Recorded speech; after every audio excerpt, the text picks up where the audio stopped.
తప్పుడు పత్రాలతో ఎమ్మెల్యేగా గెలిచి ప్రజలను కోర్టులను మోసం చేసిన బీఆర్ఎస్ నేత చెన్నమనేని రమేష్ పై చట్ట ప్రకారం చర్యలు తీసుకోవాలని ప్రభుత్వ విప్ ఆది శ్రీనివాస్ డిమాండ్ చేశారు.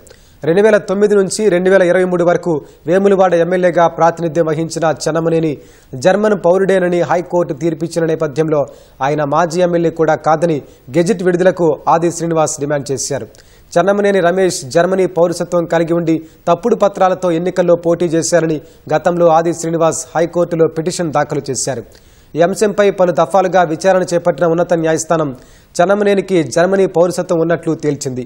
కోర్టులను ప్రజలను తప్పుదో పట్టించినందుకు ఆయనకు 30 లక్షల జరిమానా విధించింది.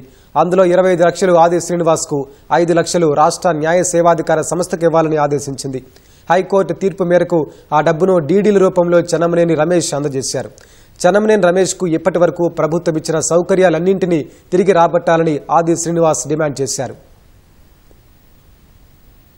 అతను ఎక్స్ఎమ్మెల్యే అని కూడా పిలవడానికి అనర్హుడని చెప్తున్నాను నేను. ఎందుకంటే భారతదేశ పౌరుడైతేనే చట్టసభలు అడుగుపెట్టడానికి అవకాశం ఉంది. ఆయన తప్పుడు పద్ధతిలో భారతదేశ పౌరసత్వం పొంది చట్టసభలు అడుగుపెట్టి ఆనాడు ఎమ్మెల్యేగా జీతపత్యాలు పొంది ఇప్పుడు ఎక్స్ఎమ్మెల్యేగా ఏదైతే పెన్షన్ తీసుకునే క్రమం ఉందో దాన్ని సంపూర్ణంగా రద్దు చేయాలని చెప్పని కోరుతుంది. చరిత్రలో కూడా ఒక గెజిట్ ఇచ్చి 2009 నుంచి 2023 వరకు అసలు రమేష్ బాబు భారతదేశ పౌరుడు కాదని తీర్పు వచ్చిన ఆయన ఎమ్మెల్యే అని పిలవడానికి వీళ్ళని చెప్పి గెజిట్ ఇవ్వాలని చెప్పి నా యొక్క కోరిక.